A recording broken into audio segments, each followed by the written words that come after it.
Cullen goes live in 2 minutes.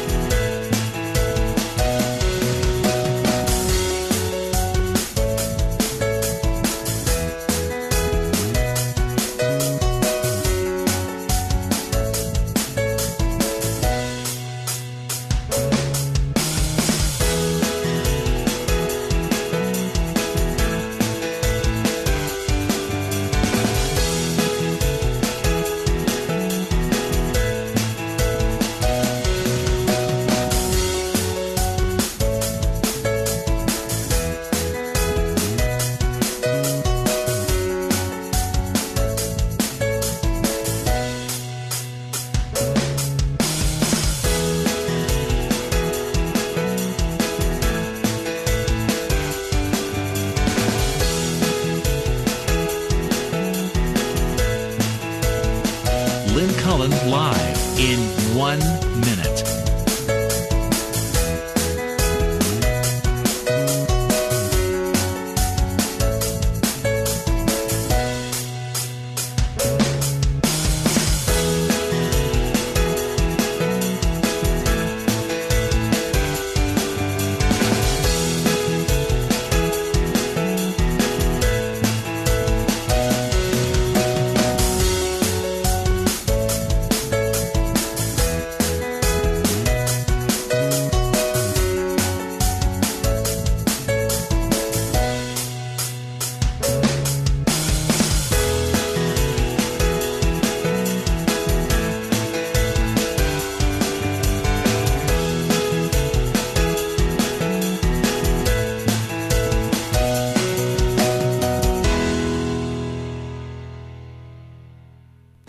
Welcome to Lynn Cullen Live at pghcitypaper.com. Email your questions and comments to Lynn at pghcitypaper.com. Why, hello there and welcome. It's Monday. It's Monday. I suppose you knew that already. Well, it is, and it's Monday after the Super Bowl. I guess we have to do some obligatory talk about that, even though I'm willing to bet that some of you didn't even bother to watch. It was a good game. I thought it would be a good game. It was a good game. There's something so much nicer about watching a game in which you don't really care. You can enjoy the game so much more. I mean, if I were a fan of either team, I would be, you go crazy. So it was sort of nice to be able to enjoy that very good game. And I called it. I said Ravens were going to win. I did. Right before the game started, I said they're going to win. And the reason, well, no reason to talk about it, really. Gee whiz, I thought I had a whole bunch of stuff here, and now it looks paltry. Paltry. Isn't that the way it works? Should we do Super Bowl first, guys? Huh? Yeah? Yeah? Yeah? All right. Okay. The power outage was the big news event of it, and I found it fascinating because right away you start wondering, what the hell is it? Is it the power grid, which in our country, in many cases, is resembling a third world country's power grid? You know how you read about how, well, in some countries they only have electricity for about 8 hours a day, or it's sporadic. You never know when it's going to go out. And I was thinking, wow, I wonder if this is about our grid. I wonder if it's hackers, cyber attack of some sort. I wonder if it's more ordinary terrorism. I wonder if it's just somebody flipped the wrong switch. And as far as I know, did anyone ever really tell us what happened? The last I read was they were blaming it on the stadium itself, that it was not from outside, it was not the grid, it was something internal. I don't know. So, but that's embarrassing. And I'm sure some people are going to, heads will roll. A friend of mine reminded me of something which I had heard before, that in the course of a 60-minute football game, there is only 11 minutes in which the game is actually happening. 11 minutes. Okay, Jess is refusing to believe that. Stop and think about football. Stop and think about the clock and when it's still ticking. It's still ticking. Okay, there's a running play. Okay, it ticks and ticks and ticks and ticks as they all go back to their sides of the, what do you call it? The line of scrimmage. And then it ticks as they have a little huddle, maybe. They don't do that as much as they used to. And then it's ticking when they take their places, and ticking when, they're screaming things like, rah, rah, rah, rah, rah, rah. Remember when they used to just do numbers, and now they're, San Diego, Botswana. What? Right. Hut. It's odd. Anyway, I suppose words are easier to remember than numbers. Anyway, all of that, that's right. If you take all of that time, and then stop and think of a running play, it doesn't last anywhere near as long as all that walking back, huddling, getting ready. So I guess when somebody actually times from the time of the snap of the ball, from the center to the quarterback, to a whistle being blown, if you add all that up, no, that's not right. The whistle's sometimes not. Look at 11 minutes. I do. I don't really. I believe that. You don't? I guess. Okay, so that's essentially a little over 20% of the hour-long game is actually action. Is actually moving the ball or failing to. So that, and I'm sure that's an average of some sort, but whatever.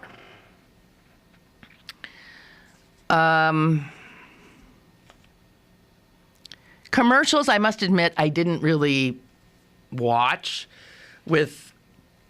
I often was up and running around, so I didn't really see them, and it was because for the last few years I have found them dull, uninspired, sophomoric, unintelligible, disgusting, whatever, you name it. I've not enjoyed them, and so I do see that the one that made my skin crawl has made the skins crawl all over the country.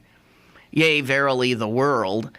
The GoDaddy spot of the blonde bombshell, and I find out supermodel, kissing this chubby, nerdy guy in a disgusting close-up with the sound. I've talked about this before, how the sound in movies of kissing makes me go nuts. The sort of, they just mouth sounds.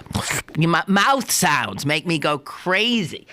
And they seem to then ratchet up the mouth sounds, and you're looking at this ridiculous couple, and it was a GoDaddy ad, and it was repulsive. I mean, it was literally repulsive. And all of the measurements that I've seen, a lot of the newspapers do this, USA Today, the most famous for it, in their ad meter, that was absolutely the least liked spot in the entire game. Absolutely. Nobody liked that. The one that everybody liked, the Clydesdale and the Reunited, Jess had to cry and had to tweet. Did you tweet about that? A lot of people. Yes, you did.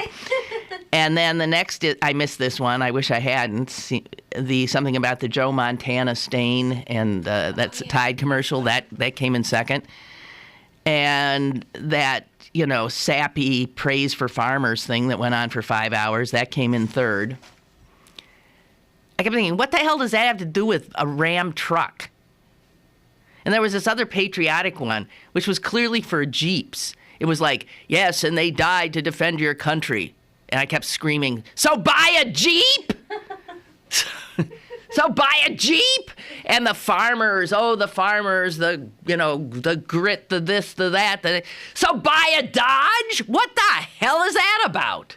And you see that what the hell it's about is all marketing, all advertising is about plucking, touching the right button, plucking the right string, and finding the right emotion and then jumping on it and piggybacking on it. So you see, in the case of these car dealers, doing patriotism of sorts, love of country. And then you're supposed to go buy their truck, which is bizarre. And other ones that are sexual in orientation, like, okay, if you want sex with this hot babe, then buy this. And it's very, very odd. So it's sex, sometimes sophomoric kinds of violence and humiliation, although there wasn't as much of those this year. As a matter of fact, I don't know that I saw any this year. A few years ago, it's like every other ad was something that a group of drunken 17-year-old boys would have put together and thought particularly funny. But I thought just generally uninspired, as is usually the case. I did like the Doritos ads. They were funny. And I especially got a kick out of the woman saying, "Is that my wedding dress?" With this guy wearing a dress and a big bushy beard with Doritos in his beard. I thought that made me laugh. It did. Hello. How you doing? I'm okay. Hey, I don't know how you feel about this, but I get so tired of listening to the Star Spangled Banner with any sports game. I mute the damn thing. I will not listen to it. It has nothing to do with the military or our country, football or any sport. I won't watch it. I'll turn on a little bit later. I can't stand it. Have a good day. You too. I've brought this point up too.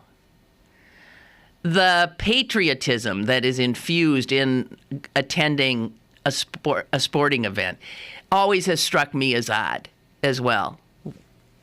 Why there? I maybe because they got a whole bunch of us together, so it's a good time to inculcate the fact that we're Americans and blah, blah, blah, blah, blah. But I mean, if you go to a Pirate game now, still, they make you stand up and remember the victims of 9/11. And I'm thinking, do you think after Pearl Harbor that they were doing that and stand up for the... It strikes me as odd and slightly coercive and slightly out of place. Now, you bring up, though, the Star Spangled Banner, which was sung by Ms. Alicia Keys. And I got to tell you, that has to go down in history as the longest rendition of the Star Spangled Banner ever, by virtue of the fact that she sung it so laboriously slowly that I was feeling sorry for the hepped-up players on the sideline who are just full of vim and vinegar and testosterone and wanting to get out there and bang heads. And instead, she's... And the rockets red glare take a picture of what some of the guys I'm thinking, I bet they're thinking, can you finish the damn song?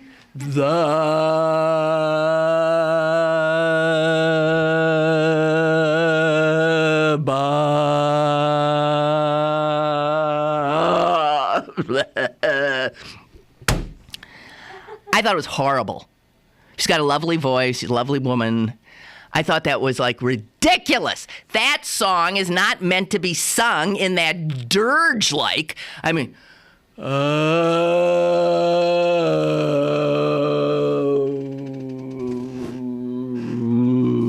say. Now, you know what? I got to tell you something. If you don't think a football game actually consists of 11 minutes of actual play, I would like to know. It's the same kind of, someone needs to get a stopwatch on the game, but somebody needs a stopwatch on that rendition, because that easily has got to beat the slowest rendition ever by a minute or two.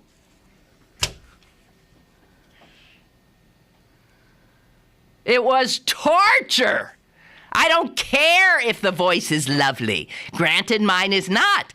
But it's not meant to be sung.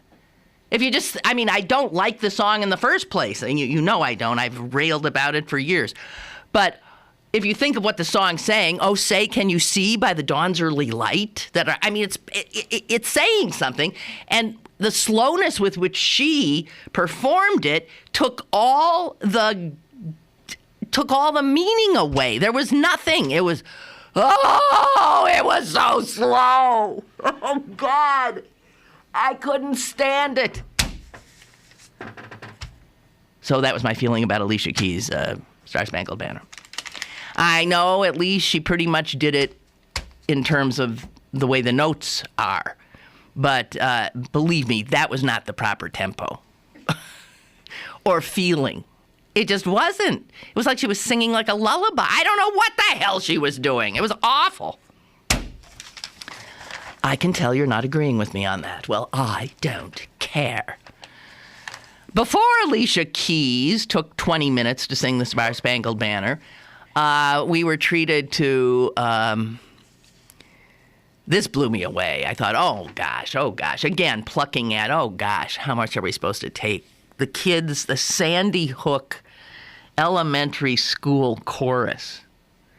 So you're looking at these little survivors of this horror. And it's still so fresh. And as the camera panned them, I'm just looking at every little face and imagining what they endured. But at least here they are. They're alive. And they're singing, and they got a trip to the damn Super Bowl. But, again, I don't know. I don't like being jerked around. I just feel like there's so much jerking around that goes on. That, too, felt a little jerked around. Like, I tuned in to see two really good football teams play a game. And instead, I'm reduced to tears. I'm thinking about dead children. I'm finding out that whatever, I have an incapacity to sit through a 7-minute rendition of the Star Spangled Banner. I mean, get to the damn game. Excuse me. All right, I thought the game was fantastic. I really did. Oh, here's another thing. I was watching the game and halftime with two old ladies. Well, women, one was in her 60s and one was in her 70s. And these are two women who don't really keep up with popular culture at all. And watching them watch Beyonce was a riot. If you're looking at my face now, I'll try to do the face of one, because one was sitting sort of over there and I was looking at her profile, and here's what she looked like. Yeah, wait, here's what she looked like.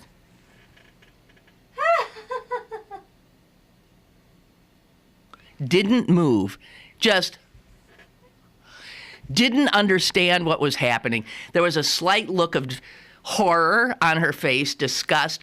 The other was sort of more intense, but looking. No pleasure being had by either party, believe me. Looking, and she muttered, "Well, I can't understand any of the words." Now, I never understand the words either. Really? Never.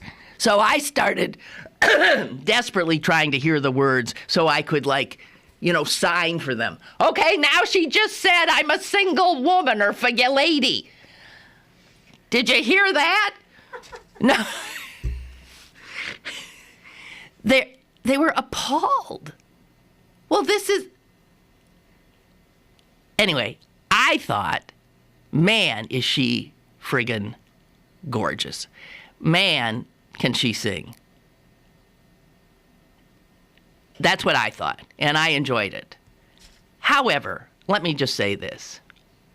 I remember once a critic of the Miss America pageant, which isn't hard to be, but this is back in the day when, there weren't as many, and we accepted the Miss America pageant as something wonderful. But it struck me at the time, they said, watching women parade around in bathing suits with 4-inch heels is so ludicrous. And they said, what is the intent of first of all, if you're ever wearing a bathing suit, you don't wear heels. Is that correct? Nowadays, of course, that's not correct. It used to be, if you're wearing a bathing suit, you had bare feet. You were probably flat. And you wear the bathing suit plus the high heels to, of course, further sexualize the contestants by making their legs appear 4 inches longer than they really are. And then making them walk in heels in a bathing suit also makes their breasts project and their behinds project. So it's a way of showing off the female body. But what I was thinking as I looked at this gorgeous woman and then her two, pals who came on for a little while, the other children of destiny, they were essentially wearing bathing suits. Right? Come on. They were essentially wearing bathing suits. That looked like a bathing suit. It covered no more than a bathing suit covers. Bathing suits with high heels on. And not only were they walking, but they were dancing. And dancing suggestively. What would be called suggestive dancing would have been called outrageously suggestive dancing 20 years ago. But today is just dancing. Hence, the two old ladies watching with horror. And I said to them, look, this is sexuality, which was so repressed when you were young. A woman's innate sexuality was so none of this was allowed. There's something sort of, I said, don't you think, I was trying to see the positive. I don't know. I was talking myself into it. Mostly because I just didn't want to be on their side. I didn't want to be on the old lady side where you're watching this glorious performer and you've got a stick up your butt about it. I wanted to be, I said, is it possible that with sex so out there now, suggestive sex, sexual moves, sexual this, just so out there, part of absolutely PG popular culture, that's actually a better thing than the sort of freaked out sexuality of the 50s and even the 60s where nothing was quite as right there? I think I can argue both sides. But what I kept saying to the old lady friends of mine, hey, guys, get with the program. Or, I see so many old people just refuse to stay involved in where the world is. The younger, as their demographic, goes off the cliff, they refuse to stay connected to the rest and do nothing, see nothing but. And I mean, I do it with the technology aspect. I'm squawking and screaming all the time about that. I think it's so important, probably, to fight that effort. And it would have been better for those two if they'd been able to enjoy Beyonce's incredible performance. But I don't know. All right, I got nothing left to say about it. Oh, yes, I have one other thing to say. I was thinking of white racists. I was thinking, if a white racist was watching the Super Bowl, how it would just drive them mad, because not only do they have to have a black president, but here is the biggest event, communal, popular culture event in the country every year. And it's essentially a game where we root for mostly black men. Prior to the game, we honor other black men who are going into the Football Hall of Fame. Jennifer Hudson comes out to entertain us, black woman. Then Alicia Keys comes on. You haven't seen a white face yet, except all the little kids from Sandy Hook, because there wasn't anyone of color in that little group. And it's just that everywhere you turned, it was Beyonce. It was every person that was like on the pedestal. The vast majority were black. We're black. It was so black. I loved it. I loved it. Okay, those are some of my thoughts. Also, in regard to the caller, about the Star Spangled Banner being sung and the sort of militarization of football games, I understand completely. And every time you go, I suppose they do it here at Three Rivers. I suppose they do it here at Heinz Field. The flyovers, do they do the flyovers at the beginning of the jets fly in formation? 3 Air Force jets go, they roar, and they time it exactly so that as soon as the last note of the Star Spangled Banner is sung, they come roaring over the stadium in such power and muscular testosteronic, bravado, and the place goes wild. They do that at Lambeau Field in Green Bay. That's why I know. And that's odd. Isn't that odd? Stop and think about it. Stop and think, what's that about? And man, if there couldn't have been a flyover in New Orleans because they got a dome and it was closed, right? They can't do that, right? Yeah. But in stadiums, open air stadiums, that's what they do. And man, I bet Alicia Keys' slow rendition of the Star Spangled Banner would have really screwed up those fighter pilots. They might have arrived when she was still midway through. They would be out there. I don't know. It's amazing, though, how they do just... But the last game I was at Lambeau Field, which was the last game of the season, I believe that was on January 1. It was a night game, Vikings-Packers, and the Jets don't do it at night, which I found sort of odd.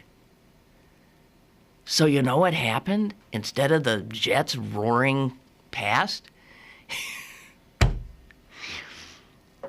when the Star Spangled Banner finished, you heard a helicopter. There was a helicopter. And it came sort of traipsing over the field, one helicopter, which I thought was sort of weird. Okay, in regard to the disgusting GoDaddy ad, immediately somebody put up a thing on Twitter of if you have a GoDaddy account, here's how you get rid of it. Okay? And they actually show you how to disengage from GoDaddy.com, whose commercials have forever been so disgustingly sexist and tasteless that you do want to send these SOBs a message. And why the hell Danica Patrick would sully herself by being involved in them is beyond me. They really are disgusting. All right. I'm going to take a break. And when we come back, we'll actually get into something maybe of slightly more import. Or not. Email your questions and comments to Lynn at pghcitypaper.com or call Lynn at 412-316-3381. Lynn Cullen Live will return in a moment. Pittsburgh City Paper is available now. Pick up one today for John Waters at the Warhol, plus Hot Water Music, Radio Tokyo, The Lumineers, and News of the Weird.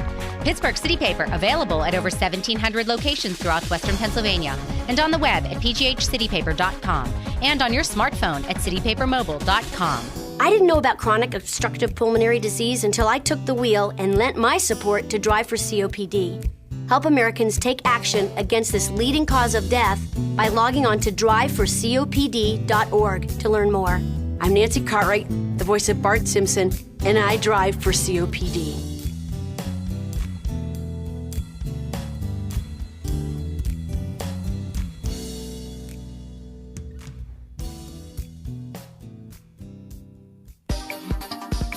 You're listening to Lynn Cullen Live at pghcitypaper.com. Once again, here's Lynn Cullen. All right, Mary sent me the cutest announcement, and I hadn't seen it.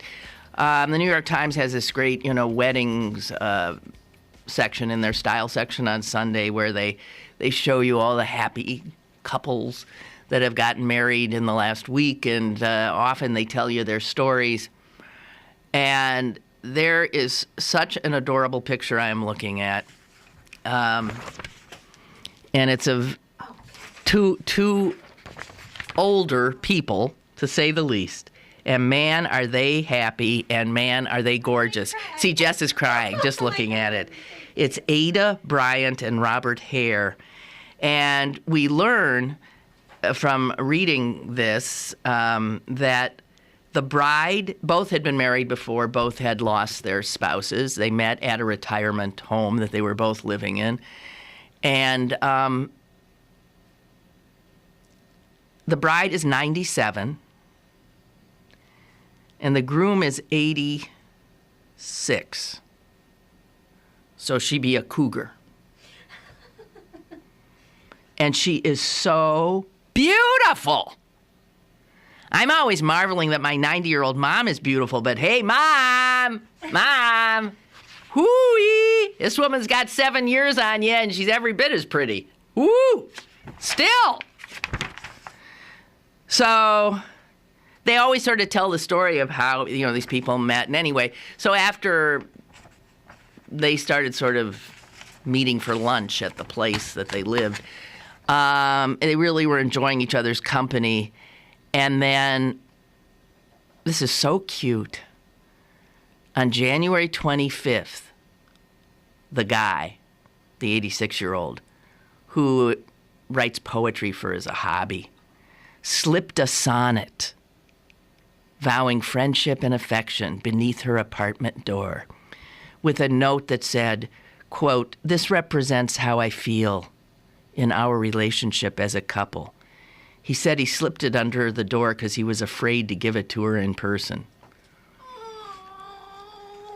I know! Here's his quote. I was desperately trying to strike a balance between too timid or too bold. I didn't want to mess things up.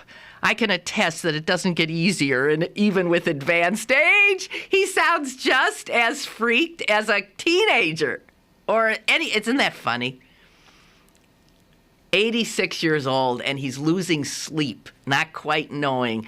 He wants to get the exact tone. Well, he needn't have worried. She finds it, loves it, slips a note under his saying she would love to be in that relationship with him. And anyway, she calls her daughter, and her daughter says there was something in her voice that she was just glowing. And so she's in love. By the way, her daughter, you might know the name, Jane Bryant Quinn. And she's an author and a financial advisor and columnist. Had a column in, I think, Newsweek for 100 million years. That's the bride's daughter. And he then finally got up the nerve and pops the question. She turns him down. She turns him down. And he said, I told her repeatedly that whatever care she needed, I was already committed to. She could rely on me no matter whether we were married or not. She, meanwhile, was wrestling with the reality that she was 11 years older than he was, and that she didn't have a lot of time left. And he said, well, I know, but that's the point. The time we have, I want to spend married to you. So she finally accepted. They're moving into her apartment because it's a little bit bigger, and they are now man and wife. I love that. And thank you, Mary, for sending it. Mary also sent me this after hearing my story about Dan Marino being an intern at WTAE TV when I had just come here. He was the Pitt Panther quarterback at the time. And from what I could tell, he didn't do anything except sit in the newsroom every once in a while and talk to the sports guys and any other people who wandered by. And my assumption was he was getting paid to do this because the head of the station at the time was the absolutely insane Panther alum backer. So Mary writes this. This is interesting. Also, Dan Marino came up because he's admitted fathering a child out of wedlock. Anyway, she says, I read about the Dan Marino love child in the New York Post.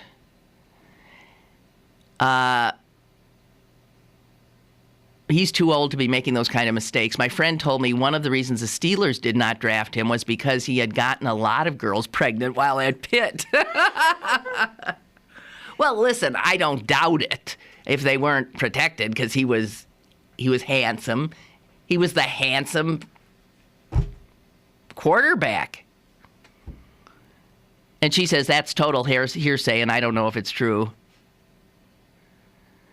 My husband always thought the Steelers didn't draft him because he'd been arrested for smoking pot. He had? Well. Then she says, I was an intern at WTAE in 1989. Well, he was gone at that point because he was there in like 81, I think. And no, to answer your on-air question, we did not get paid. Well, because you couldn't throw a football there, Mayor. What I learned during my internship was that I didn't want to work in television. Good for you. That's a lesson I'm sure that was the right one to extract. Truth be told, I really didn't even want the internship, but my professor twisted my arm saying I was the only one in the class she felt confident to recommend, which I translated as, you're a sucker who will work 40 hours a week, not get paid, and take pride in your work. I actually learned more from taking the bus every day from downtown Wilkinsburg than I did working at TA. Ain't that the truth? Anyway, Mary goes on, we met once, but you probably won't remember. They were filming an O'Brien and Gary promo. Those were the very popular morning disc jockeys at WTAE radio. They were filming an O'Brien and Gary promo, and I was your body double. You were playing both a gypsy and yourself. I have no memory of that at all. Why would I have been in an O'Brien and Gary commercial? Anyway, Mary says, we had to swap clothes, and I felt bad because I had perspired on my blouse, but you didn't even care. I thought, wow, this broad is tough. Oh, yeah, right, I'm tough putting on your blouse. Anyway, blah, blah, blah, blah, blah. So this is a woman who was lost to the television world. But to verify your theory about how the world works, my father-in-law worked as a roofing supply company, and they would always hire the Duquesne basketball players to work in the warehouse during the summer. I don't think they ever did much of anything either, but they did get paid. Yeah, that would be correct. Shocking, isn't it? To find out how the world really works. Okay, guys, you've got a lot to say on the Super Bowl, and I'm here to let you say it. Henry writes, I immediately thought that the power outage was the work of a terrorist. That's just the way I think now. You know, yeah, and I was remembering the Candlestick Park. You know, in the 2011 season, the Steelers were playing the 49ers in Candlestick Park, and the power went out twice. My favorite commercials were the Budweiser horse commercial and the Paul Harvey farmer commercial. Right. Well, you're right up there at the top because that's one of the ones that everybody liked. But why would the farmer commercial, I mean, all right. So buy a Ram truck? Margaret says, I'm sick of it all. Okay, Margaret, but it's over now. Isn't it? Yeah, till next year. Robert writes, I'm done with football. Yes, the Ravens, the Steelers' arch rival, maybe the new Super Bowl champs, but nothing will satisfy us Pittsburghers more than the Penguins winning the Stanley Cup. I think the Pens owe it to the city of Pittsburgh to win they don't owe it anyway, to win the Stanley Cup, to make us all forget that the Ravens won. I hope you were able to see the Pens play this weekend. I saw part play this weekend as they won both their games, yes, against the Devils and the Capitals. Yeah, they're looking pretty good. My hairdresser was saying there's no excuse for them not winning the Stanley Cup because on paper they're just so far and away the best team. And I think that is true. If you can't win the Stanley Cup with the lines we've got, then Dorothea writes, I felt that Beyonce's costume made her look fat. What? From the waist down. Stop. What? No. And then she says, of course, we should all look that fat. No, she's built like an actual woman. She got hips. It's like Jennifer Hudson, too. Ooh, curvilicious. You know, I love that. No, she's skinny, Beyonce. She just has, you know, female accoutrements. Colette writes, the flyovers are generally a 5-plane squadron with one missing. If you look at the formation, one of the rear planes isn't there. I think it's to honor our troops. The ones I see at in Green Bay are 3 planes, so there isn't one missing. But yeah, I mean, it's just this odd kind of military aspect that has crept into our sporting events, which I find problematic. Margaret likes that the 90-year-olds are getting married. I do too. I do too. And PJ writes, I'm wondering why they credited Paul Harvey for that GMC commercial, but failed to credit Leni Riefenstahl. Yike. Now, I have to tell you, I didn't really watch it much, but are you suggesting, PJ, Leni Riefenstahl is the extraordinary filmmaker to the Nazis, who was just, considered one of the most brilliant propagandists using film. And PJ is suggesting that there's something about, it's to make you feel that there's something truly different and special about us. That's what that kind of thing is about. I mean, I don't know. I wish I'd paid more attention to it, but as I said, I was sort of not that involved in the commercial aspect. I was actually the game I was watching last night. Okay, that's, I believe, your comments as I have them at this point. And I think what we'll do is take another break, and then maybe we'll come back to talk about something of import. Stick around for more with Lynn Cullen Live after this. Go to bergbargains.com for great deals on meals from your favorite local restaurants, museums, and shows. This week only, get discounts up to 20% on gift cards to Cracker Barrel. Supplies are limited. bergbargains.com, Pittsburgh's best bargains. bergbargains.com. Here at the GED Pep Talk Center, we've got a pep talk that can motivate you. Sometimes things don't always turn out the way you want them to. You can improve your future. Now get your game face on and take the first step towards a better life. Hurry up. Don't make me repeat myself. Whatever level of motivation you need, we've got a pep talk for you. Call 1-877-38-YOUR-GED or visit yourged.org for your pep talk and for free classes in your area. GED is a registered trademark of the American Council on Education. Brought to you by Dollar General Literacy Foundation and the Ad Council. Have a question or an opinion? Call Lynn Cullen at 412-316-3381 or email lynn at pghcitypaper.com. Now, more with Lynn Cullen Live. All right. The Etch-a-Sketch inventor died. That's the obit of the day.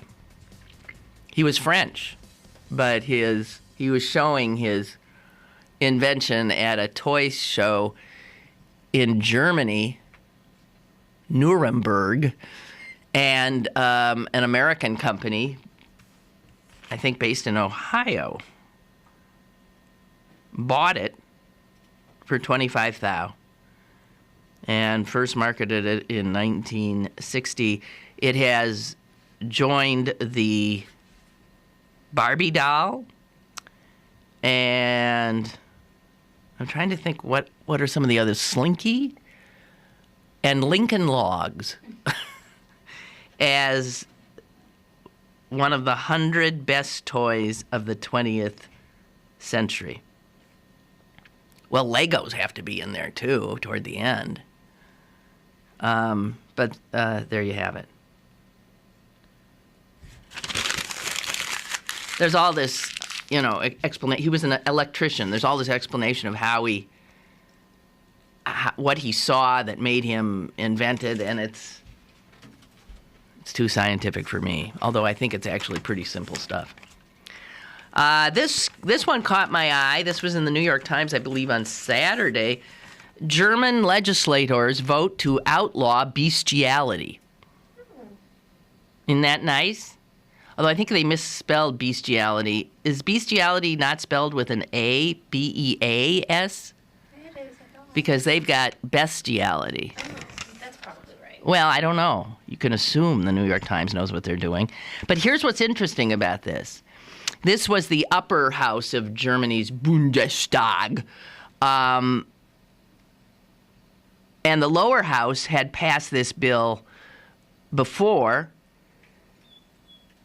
But a law like this, can you imagine there being two sides on this one? In Germany, there was. And there are some very sort of outspoken zoophiles in Germany. Those would be people who think having sexual relations with other species is a wonderful thing. And is a wonderful thing not just for them, but not for the human involved, but also for, well, you name it, the dog, the horse, the pig, whatever. And they actually mounted an effort to say that this was, something, it was a personal. Zoophiles argued that their relationships with their partners, their four-legged partners, were entirely mutual. Well, now, how can you prove that? Does a dog agree? How do you know? One of the zoophiles, Mr. something Zimmerman, had a Great Dane with which he had sex, but it died 4 months ago. Now he lives with his zoophilic boyfriend and their poor Dalmatian. Although he says that the Dalmatian is just a good friend that I care about very, very much, and there is no sex. He doesn't have the same feeling for the Dalmatian that he had for the Great Dane. Ay, ay, ay, ay, ay. So, there you have it. The idea of romantic relationships with animals was one that was being seriously debated in the German parliament last week, which just goes to show you that this kind of insanity is happening everywhere in the world. Months of debate that pitted zoophiles against animal rights activists. And they were talking not so much about sex as about the right of the animal to be, to sign off on the sexual relationship. The idea that you might want to have sex with a dog was not the legal point. It was whether or not the dog had the right of refusal. And the head spins.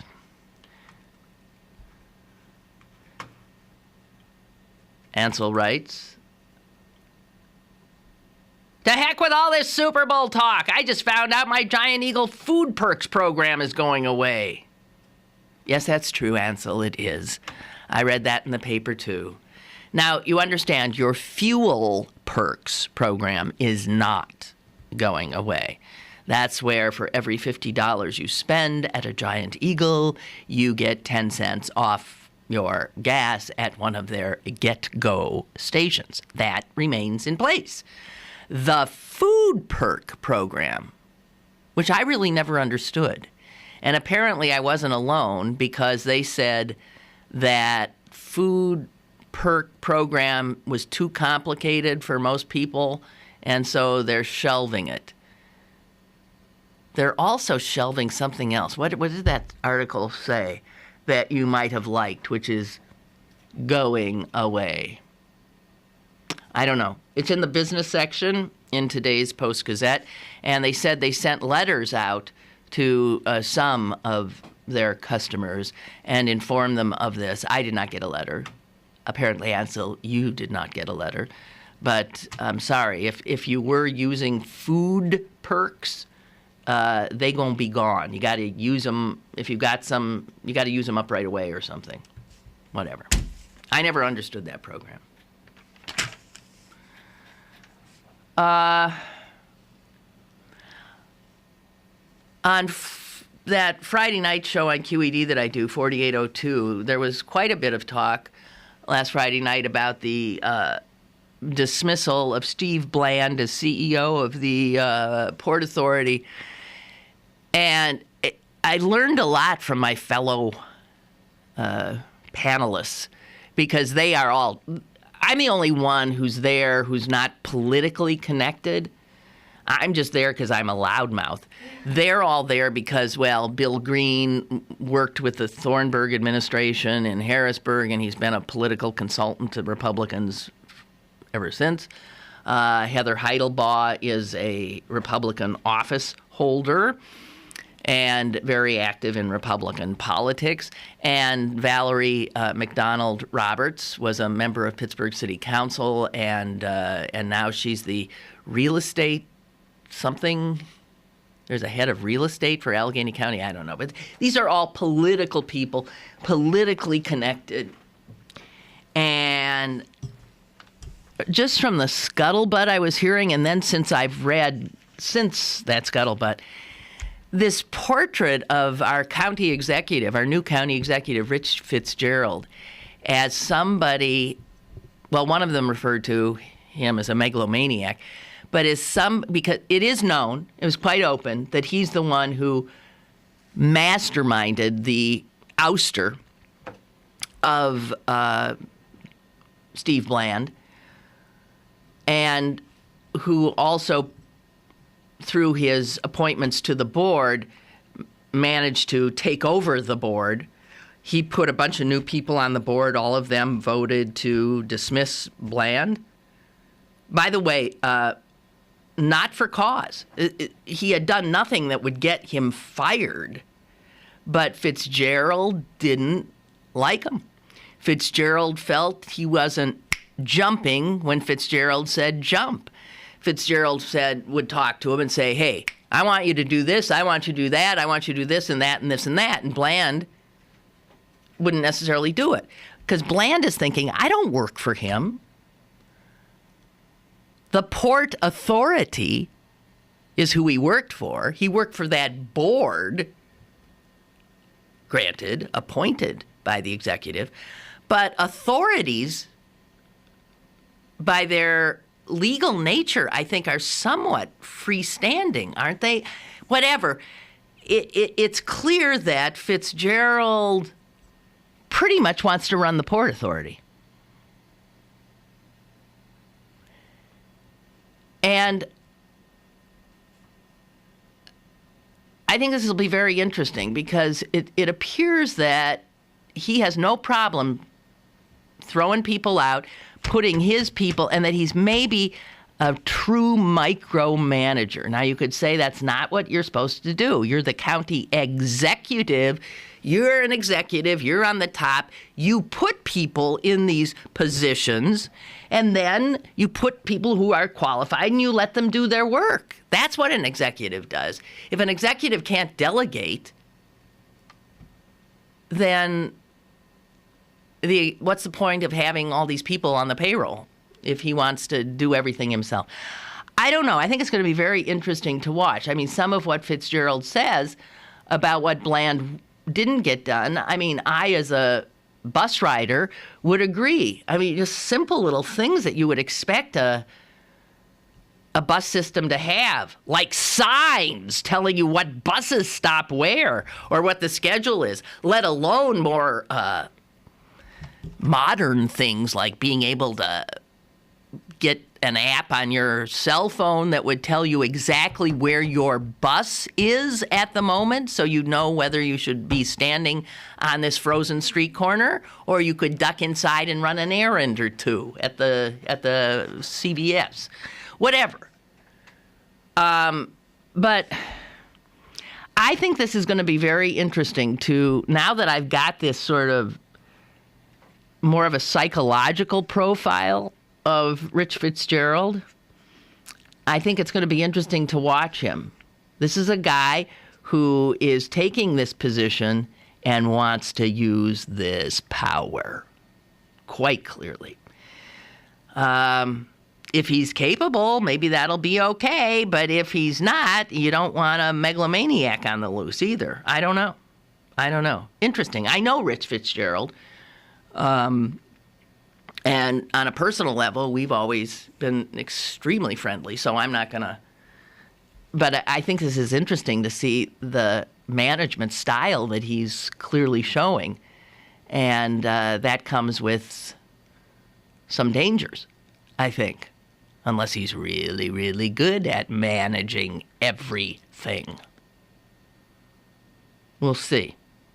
I'm going to take that up a little more with Chris Potter when he's in on Wednesday.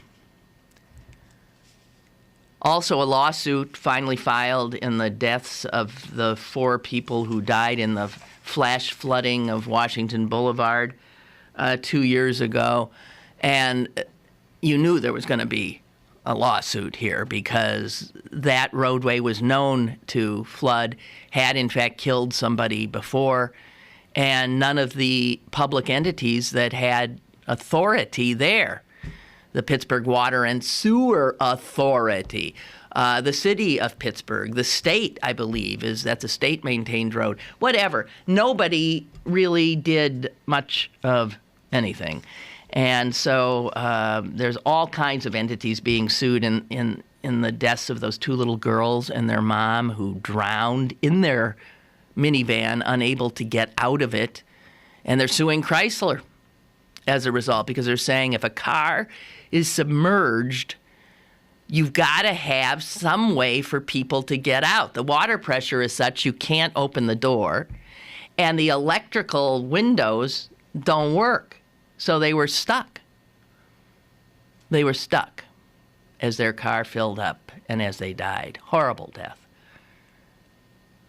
Now, the attorney handling this is the attorney that I used to advertise for on this program. And I thought maybe we'll even have him on to talk about this. Alan Parer of SPK Law Firm. Because I know when Alan takes a case, and I would say this when I did the spots, when Alan takes a case, he is passionate about it.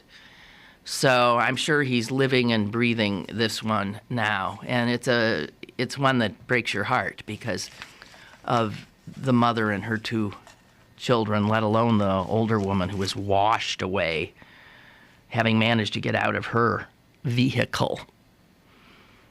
I had been on that road an hour earlier. It's in my neighborhood, and I take it often. I take Washington Boulevard to get over the Highland Park Bridge and head over to Aspinwall. And I realized that day, I thought, gee whiz, I was just there. Wow. Okie doke. Oh, I got to tell you, so I go to the Giant Eagle on Saturday because, I needed food. And what a bad day that was to go because everyone was there. Everyone. And I realized, oh no, Super Bowl. It was like everybody buying stuff for their Super Bowl party. So I'm in a line. Every register's open, and the lines are backed into the aisles. Who's behind me? Jim Ecker. You know that name? You know the face. That's the attorney who represents every guilty person in the universe. If it's a big, high-profile case, you always see them walk out on the evening news with Jim Ecker. So he's a very good lawyer because he gets these guys off a lot. But he takes on the very high-profile. So he was there. And then over in the next line is Rob Rogers, the political cartoonist for the paper. And the 3 of us ended up having an awful lot of fun talking. I had never actually talked to Jim Ecker before, but we had fun. And then right on the other side of us was a woman and a man who were engaged in such a interesting conversation. But I didn't understand one word of it because they were signing. But it was so intense, this conversation they were having. So I was thinking, wow, who knew that the most interesting place to be on Saturday late afternoon would be the checkout line at the Giant Eagle? There's entertainment, there's human interest, there's all this stuff. Wow. Well, that's my story, and I'm sticking to it. The sun is out! Yes! Enjoy that. And I know, it was a strange show. What the hell? Can't do politics all the time. It's not good for your health. So, talk at you again tomorrow. I believe my sister Susan will be joining us. Wednesday, of course, Mr. Potta Sokolowski on Thursday, if his hand surgery is early enough in the morning. And I don't know what's happening on Friday, but have a great day.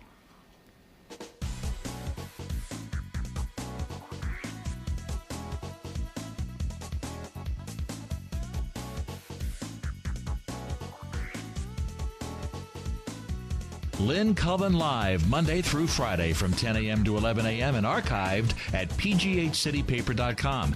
The opinions expressed on Lynn Cullen Live are those of the host and do not necessarily reflect the viewpoints of Pittsburgh City Paper, Steel City Media, and its advertisers.